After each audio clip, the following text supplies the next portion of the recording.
And we are live. So, let's see.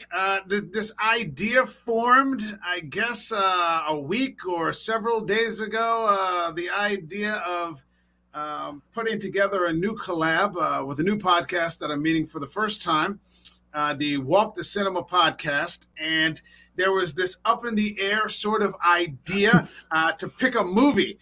And we went back and forth, and I think there's going to be some Evil Dead talk later on. But then I threw this idea, or I threw this IMDb video at these people here, and they were cool enough to say, "Yeah, that sounds okay." And here we are now. So I welcome the Walk the Cinema podcast. Please feel free to say hello, and thank you for coming on board. Thank you for having us. Yes, thank you. It's good to be here. Yeah, absolutely. It's always cool to meet new content creators, or to just keep connecting with content creators after you do. Sharing ideas. Part of the fun of this is that it is fun, and because of that, it's never a chore. So. You don't mind doing it a couple nights a week, or 3 nights a week, or 2 nights a week, or whatever it is, because you're talking about the things that you really enjoy, which are horror films or sci-fi, or a decent action or thriller or something like that. And I think that's what we've got on board tonight with this movie, which was different than most other movies I had seen before. So if you're ready, we can get it going. Sound okay? Yep. We're ready. Boogie woogie.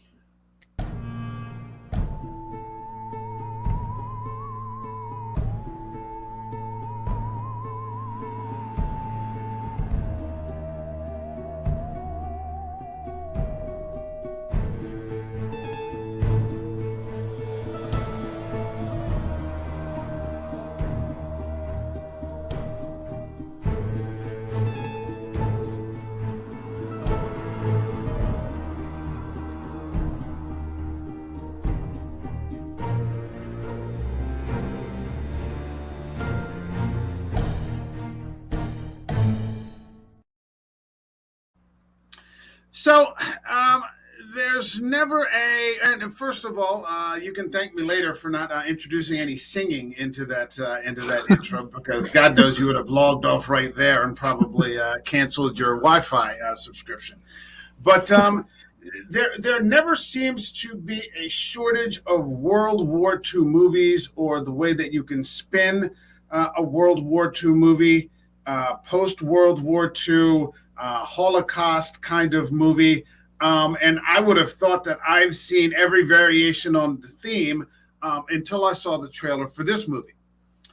And I mean, basically, it's the story of these children who survived the Nazi camps, when the camps were liberated by the Soviet Union, and are essentially sort of gathered together because there's only about 6 or 8 of them that have survived.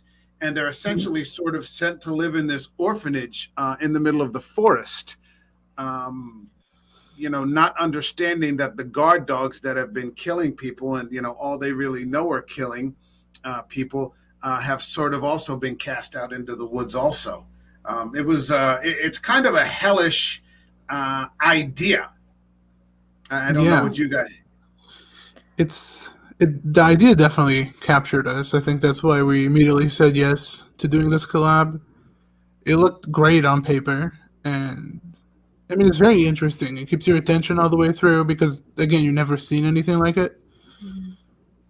Yeah, if you were, and we were talking about this before we went on, I think even among, and this is the way that I phrased it at the time, even among Eastern Europeans, no one's going to show little kids getting the chop put on them, because these are like, my understanding is that they're wolfhounds, but they look like shepherds. They look like German shepherds. They do. So they look like German shepherds. Yeah, you've got about 4 to 6, killer attack dogs that are surrounding these. But it's not so gruesome to the extent that, you see a lot of children getting killed, or for that matter, I don't think it's. I mean, this is a movie that's available, I think, on Tubi and on Amazon Prime. So if anybody in there, in the stream is watching, or if you catch it later in the upload or in the replay, it is available now for free if you have those subscription services. It's not so gruesome that you're seeing little kids get killed that way, which you do see a little bit in the very beginning. And I was sort of struck by how horrible the expressions on the Nazis were when they were putting these people through these exercises. There's this one guard, and I couldn't get an overlay of him from the camp. And they're just sort of laughing, and they have these oafish sort of expressions on their faces, but it's just within the context of what's happening, and that these people are just being gunned down. They're just killing people as they have to evacuate the camps. It's horrific to watch.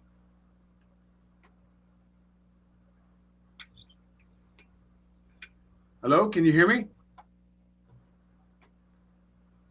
Hello? Uh-oh. Have we lost the stream? Hello? Uh-oh.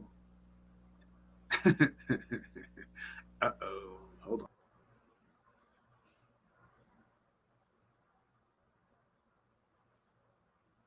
Oh my goodness. Hello again. Well, so this is going to be one of those kind of streams tonight. We're having some sort of technical difficulty. What was the last thing you heard me say? Did you hear me say anything? We heard you start talking about the expressions on the Germans' face when they started making them do the exercises. Yeah, like the burpees. But I mean, it was just so oafish. They're laughing, but at the same time, within the context, it's just so damn evil. Yeah. It really sort of took you aback, and that's when I started to put together that this wasn't going to be some sort of, one, it wasn't going to be a supernatural film, but two, it wasn't going to be, it was just going to be more like a Holocaust movie. It was going to be kind of more of a character study. Yeah, I noticed that kind of too, especially how, I guess, realistic I think that the portrayal of the children would be after going through events such as the Holocaust, where one of the children, like one of the young children, was so like ravishly trying to eat like half a potato, that the surrogate mom figure has to, like rein him back. And because from what I've heard, my family, my grandparents and stuff, they went through the Holocaust as children. Oh God. Okay. Yeah, they're Polish, so they were actually in a concentration camp, and okay. Yeah, the stories that I heard are very, they portray them pretty well, where they had to, fight over a frozen ground potato. Yeah, and I think that's what the title hints towards. The werewolf is more their mental transformation after being released from the camp, because even if you're released from a bad situation, you're into another bad situation. Yeah. It gets better, but not by much. Yeah, these kids have found, a sort of refuge in this orphanage, which is run by one woman, but they are essentially, they're feral. And, I thought that was really noteworthy, because a lot of times when you see a Holocaust movie, you see these types of horrible things happening, but then at the end, everybody sort of automatically made the adjustment, back to, relative normalcy. I mean, clearly they're not the same, but this sort of accurately portrays, from what I understand, accurately portrays what it would be like, especially amongst children who probably never had the opportunity to be human. They've just been, and I think we were talking about this yesterday when I had read Viktor Frankl's Man's Search for Meaning, where he says that everybody, in order to survive at some point, had to throw somebody else under the bus, because the people who didn't do that were the people who did not survive. Right. And so, there's a element within this dynamic, within these children, of, people who are still stuck in this, I'm going, my survival is paramount. They're not always necessarily working as a group. And so you have all these things that are, going on before you even start to talk about the dogs. Yeah. I think especially in the Vladek character, the little kid with the glasses. Yeah. Seems to always be looking for an opportunity to get rid of another kid. Yeah, like competition. Yeah. He's decided that, he hasn't, stepped out of that mentality where, he believed, where he understands that, he can work together with these people. I think he sees a lot of them as competition for his own survival. If they survive, then, he may not. And it sort of makes him unlikable in a larger sense. But then when you sort of step back a little bit and you understand, you're like, this kid is just in complete fight or flight mode. That limbic part of the brain, that lizard brain is, really is the only thing that's working with him. And so, it doesn't make him, a very, nice kid or anything like that. But, that's the situation, he's found himself in.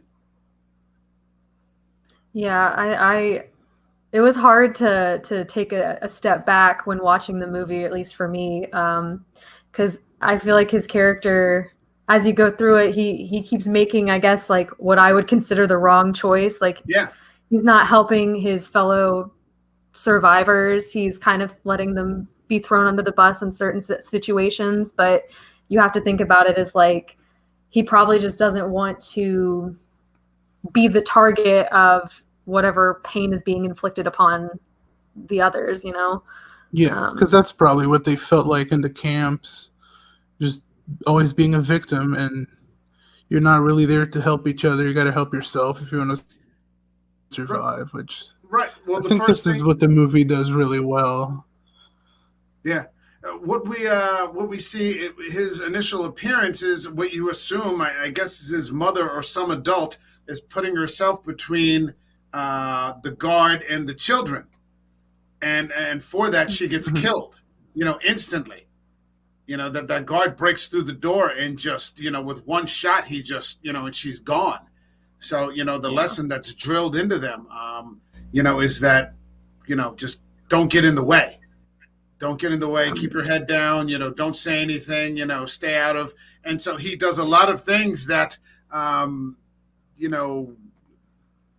not things that you would agree with. Where he could be helping people. He understands the commands for the dogs. He figures that out very early and keeps it to himself. There's also the scene where they're talking about drunken Russians and starving Germans, and the one girl who's sort of the de facto leader of the group, the oldest young lady, that guard's going to rape her, and he just he actually tries to close the door. He's still in the mindset that he has to do what the guards say. Yeah, and he's not going to go out of his way to help her because he doesn't want to be the target of. Yeah, if he helps her, he might be punished. Yeah. That doesn't benefit him at all. So but I mean, it's definitely they really capture those emotions. They're all, it's not like the rest of them are just boat rides and noodle salads either. I mean, there's that one scene where they just stomp that rat to death and they're just screaming at it.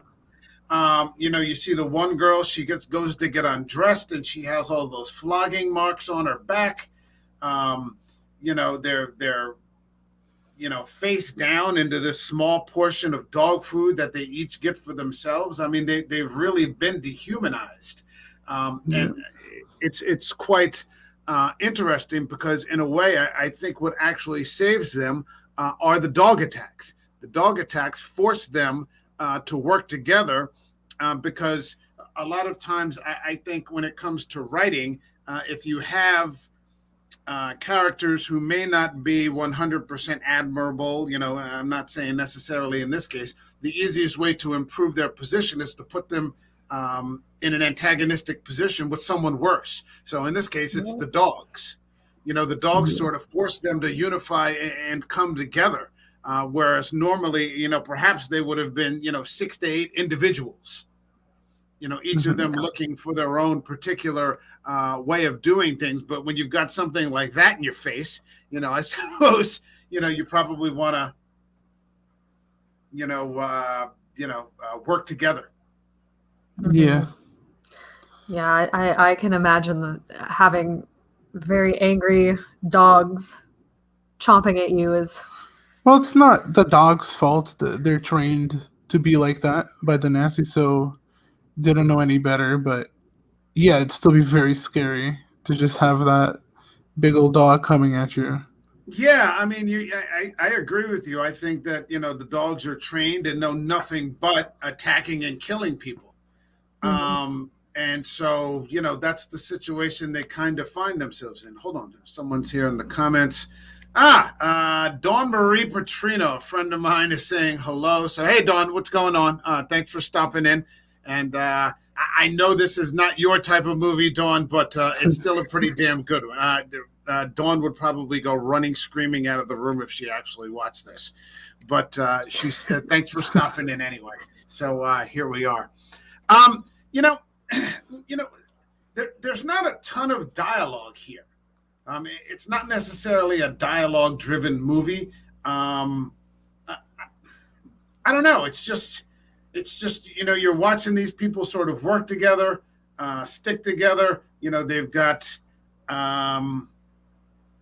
dissension in the ranks clearly.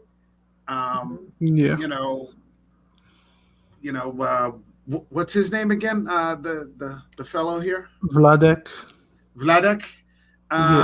Yeah, I mean, you do have Germans and Russians just roaming the forest. I mean, there's no shortage of danger out there.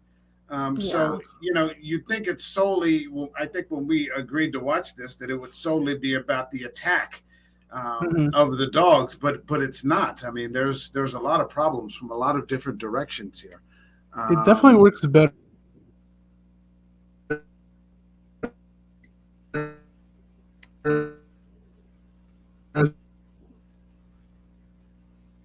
Hello?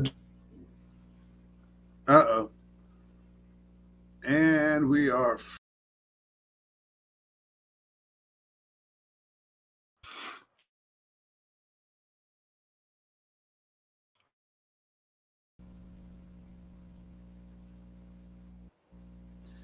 Hello. There it goes. There you go. Okay, well, all right. I don't know. It's there's something going on with the maybe the shepherds outside have bitten the internet connection or something like that, and I'm not exactly sure. But go ahead, say what you were saying. I apologize.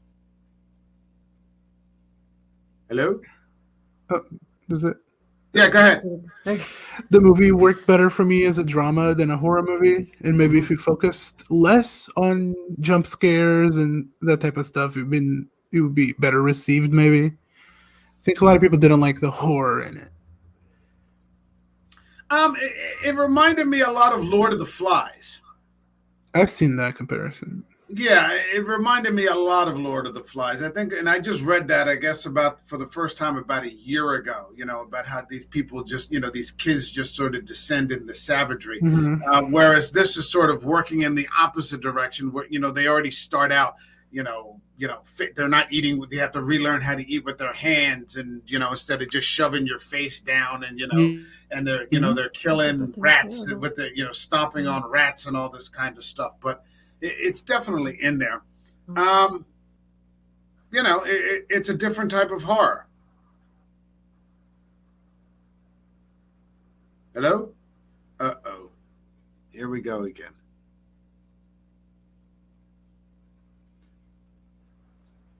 Yeah. Hello? Hello? Seems to be fine. Hello. Can you hear me? Oh, no. We're still live, so I don't think it's on our end. Oops. Hey. Would it not? Hello? Hello. Hello. Okay, so I for some reason I keep having to pop in and out of the stream, and that seems to reset it. So I don't know. Maybe it's on my end. I hope not. Maybe I needed to restart my device before we did the podcast. I'll know next time. I apologize if it is from my end. Sorry about that. Well, we're sorry if it's on our end too. Yeah, we're not sure. I think it's just one of those things, and that's the cost of doing business. Every once in a while, you have a tech snafu, so you just kind of got to roll with it. As we get into this, these dogs do surprisingly, take the adult out first, but then after that, there really aren't that many deaths. And so, the development sort of goes back into, what the kids are going to do. But, I did enjoy seeing, and this is where the movie started to turn for me and where I really started to like it, a little bit of decency, where they end up finding that one dog that's dying. And they decide to actually feed it and nurse it back to health, and to give the dog some water. That sort of thing. And that for me was where I was like, okay, I can get behind this. And again, that has absolutely nothing to do with horror, but I thought it was I think it's a very intelligent film. Yeah, it is an intelligent film, but I don't know, the directing going in that horror way, it's what kept me from really loving it. Because what do you mean all by the that? emotions are there. All the emotions are there. The story is good. It just, I think, focuses on the wrong thing. I don't think the dogs being the main focus really helps. I think if they focused more on the conflict that the group has and how they have to grow out of their camp mentality, I think that would have made for a better movie with the same story. Maybe. I think under normal circumstances without the dogs, they probably, I mean, it's just my opinion. I don't think they would have grown out of it. It would have taken them years. No, the dogs could still be there, but just less of the dogs entering or the dogs always being a threat. And just, I feel like go ahead, my opinion is a little bit different than yours, because I think that it doesn't really, like, the movie itself doesn't really focus on the horror aspect. I think maybe it might have been marketed to be more horror than there's jump scares. Yeah, there's jump scares, but I do think that it is more about like their relationships as they grow through the situation. But my thing about it that I didn't particularly like, or that I wish it was a little bit more consistent on, like, how the dog's behavior was, if that makes sense. Mm-hmm. Like, what do you mean? Like, the dogs would I mean, they figured out that the reason why the dogs were attacking them was because they were still wearing their striped uniforms. Well, I think that's more allegoric. Right, but that's like at the base level, I think, of what it was, okay, what it was about. Okay. So I don't know. My thing was, it seemed like sometimes they portrayed the dogs as just like kind of lovable German shepherds, and then and then sometimes it was like ravenous type beast thing. There was a quick transition from figuring out the code and then turning them all into, just kind of travel buddies. The dogs sort of become the bodyguards in the end. For the children as they move through the woods. But I mean, they actually, prove quite useful because, there's still one last Nazi in the woods who has to get out one last bit of hate, when he makes his way into the orphanage. And that was just mind-boggling to me, that after everything and the war and, having to flee, hiding in the woods, this one soldier was, I guess he's an SS officer or something, he still, was of a mind to kill one last kid, before it all ended. And so I was completely happy, when those dogs sort of put him down. But then, the kids sort of keep their humanity by not allowing the dogs to kill him. And so, that's very true. I was okay with that. I was okay because it was just mind numbing to me that after everything and all those years, you think the last thing that this guy would want is more death. But it's just, remorseless. He's just evil. So and I think that's the difference between him and the dogs. And maybe to some extent, that soldier in the woods, is closer to a werewolf than the dogs or the children. He's just an evil bastard, just haunting the woods out there. But that's my 2 cents. So I don't know. Well, I mean, is there anything else you want to add? We kind of hop, skipped, and jumped all through the movie, but that's kind of what I do with movies. I mean, what happens, as I have, the same people back on, with more frequency, they kind of learn to hop, skip, and jump with me together. It becomes like a group effort, that kind of thing. But, I mean, were there any points that you wanted to discuss that you feel we didn't? She mentioned that when they removed the striped uniforms, the dogs stopped attacking. I feel like that's representing them losing their camp mentality. They take off their uniforms and they leave the Holocaust camp with the uniforms and they proceed forward with the dogs. Yeah, one of the things that really stuck out to me, and I'm glad you brought that up, was when and I forget the names, but when the young lady finds the dress.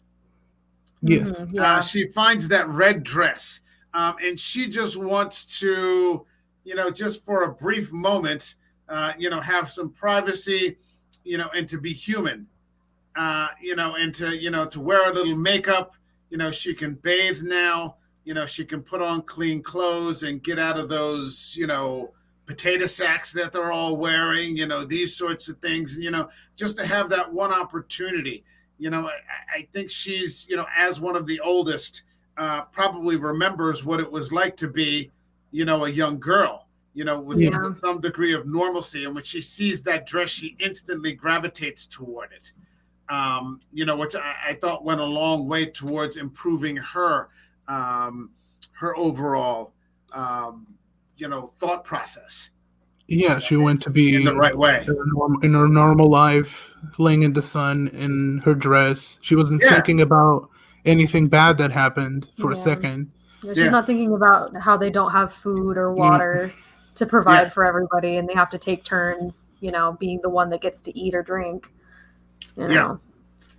I mean,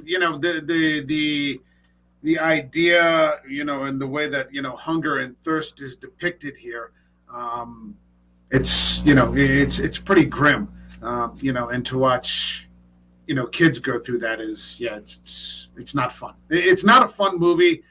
It's not, I think it was kind of a humorless movie, but I enjoyed it all the same. It wasn't exactly what I thought it was going to be, but I was satisfied with what it was. When it was over with, I was like, yeah, okay, that was pretty damn good. Yeah, I agree. I don't think it's as good as you probably think it is. I think it's decent, it's solid, and it's definitely worth watching. Yeah, and I thought it was good, and I'm glad that it wasn't as sad as I thought it was going to be. It's still sad, but I'm glad that everybody survives in the end. I thought everybody that deserves to survives. Yeah, well, unfortunately, the one adult lady, she gets taken off. She gets taken off the board first.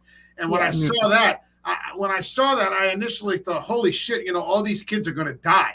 That's what I thought too.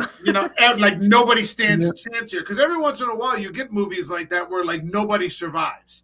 Nobody has a chance here, and that's just it. But I'm glad it didn't go in that direction, and I'm kind of glad that it ended the way that it did on on a reasonably hopeful note. As I get older, I become less horrified by the supernatural, and the things that really end up bothering me are the things that actual people do. So this sort of grabs you a little bit more than. And I know we have some plans to talk about the Evil Dead. This grabbed me a little bit more than that, So I'm glad that it turned out the way it did. Is there anything you wanted to add? Anything else? We actually watch a movie that's similar to this, but they're actually bad people. They're not little kids that don't deserve to die. We watch Bullethead with Adrian Brody and John Malkovich. Yeah. Okay, yeah. That's Doberman Pinchers or something. Yeah, they're stuck in a warehouse with a killer dog. So it's a dog that was trained for like a dog fighting ring. Yeah, that's. It's a little bit similar. Where but you feel worse for the dog. That's the difference. Yeah, in that movie, you feel worse. Worse for the dog. Well, those two, Adrian Brody and John Malkovich, they're great actors, but they have been in some real crap films at the same time. It's like, how do you go from like winning the Oscars to like what you're to Bullethead? You're like, what? How did that happen? We all need to pay our bills. It's like, did you lose a bet? I mean, loser has to go star in this movie, and you're like, okay, I'll take that bet, and then you end up losing. I don't get that. It's like Nick Cage. He just went off the rails, man. Like, he won the Oscar and it was just never the same again. He just, but that's life. Who can? I guess it's one of life's mysteries. Yeah, but it does. I guess it has some similarities where you have like the dog that is. Yeah, they're trapped with a dog. They're trying to escape, and the dog is not letting them. So, I think one of the best man versus nature kind of films out there is The Gray. Have you seen that with Liam Neeson? No. You have to see that movie. That is the best representation of a man versus nature, and it's about a group of oil workers whose plane crashes in the middle of Alaska. And it is just fantastic film. So if you please, I'm sure you would love to cover that sometime. It's excellent, among the best of the man versus nature genre out there. So do yourself. We might be back. We'll definitely talk about The Gray. Yeah. We'll have to do it again sometime. If you'd like to do it on here, that'd be great. Yeah. No problem. Well, I think this is as good a place as any to close things down. I'd like to thank both of you for coming on board today, and I guess next time I'll know to restart my device, assuming that it's on my end, or maybe it's just a tech. Now it seems to be working fine. So it's just one of those things. But thanks to both of you. I appreciate both of you for coming out and shooting the shit for a few minutes about some films. Something I always enjoy doing. It's always cool to meet people who enjoy the same thing. Thank you for having us. Yeah. And we'll definitely keep in touch. Do me a favor. I have an outro. Stick around after the outro, and we'll talk a little bit. Yeah. Gotcha. All right, everybody. That's it for tonight. If you see this video, assuming you make it all the way to the end, like the video. If you'd be so kind, subscribe to the channel if you think it's worthy.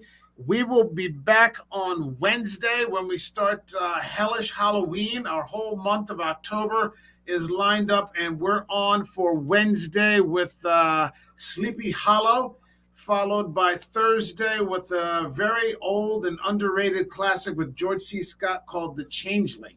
So definitely stop in for both of those. My thanks again to Walk the Cinema Podcast, and have a good night, everybody. Stick around, you two.